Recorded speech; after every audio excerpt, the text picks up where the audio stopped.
Aucklanders could be in for some big savings at the fuel pump from today as the regional fuel tax gets scrapped. But a new charge could soon be introduced in its place. So, how do Aucklanders feel, and what does this all mean for the future of the city? The fuel tax has raised around $150 million a year since its introduction in 2018. It was meant to be in place for 10 years before the coalition government passed legislation in March to abolish it. It should make a difference of 11.5 cents a litre, which was how much the tax cost. And it should save the average motorist about $6 to fill up, and for a tradie, say using a Toyota Hilux, probably about $9. Fuel prices were quite expensive, yeah, so fuel, yeah, especially with uni, I go back and forth, so I think be able to buy a cheese scone, like, oh, that'll make that'll make a big difference. For my own car, half the time I can't even afford to put gas in it, so I'll catch the bus or I'll walk. Honestly, 5 or 10 doesn't make too much of a difference, to be honest. If it was 20, yeah, but not really 5 or 10. While it's out with the fuel tax, a time of use congestion charging regime could be in. No decisions have yet been made around a timeline, but the government is keen on the idea to help pay for its Roads of National Significance program.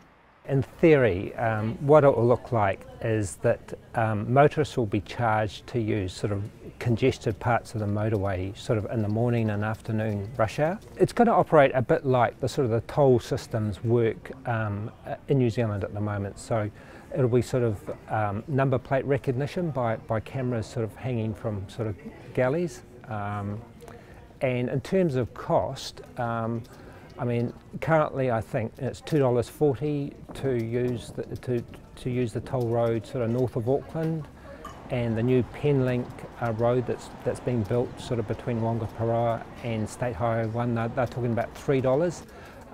So figures have sort of been bandied around, sort of upwards of sort of well, up to about $5 for as a congestion charge. The money could be used to help fund 3 projects: Mill Road, the east-west link, and extending the 4-lane highway from Puhoi to Warkworth through to Wellsford. I don't think that's fair. I think they should just leave it as the 12 cents. I think in theory it might be, but a lot of people would be mad. I think everything's so expensive already at the moment.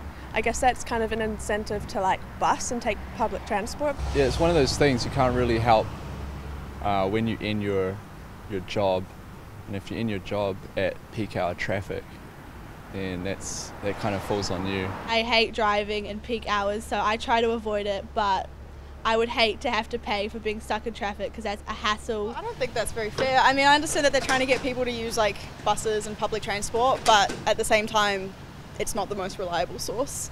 I've been caught out many times with the bus just not coming, so I understand why people drive to and from work. So if they're making it more expensive during peak hours, then I don't know, it's just not fair on everyone that goes to work. If it reduces congestion on the motorways, then sure, people will be up for it. The big downside at this stage is low-income earners who rely on driving their cars because they don't have public transport alternatives, and this is a concern to politicians, and it's one of the issues they're going to have to sort of resolve before they introduce it. Sort of how do you make sort of a system like this sort of fair for people on low incomes?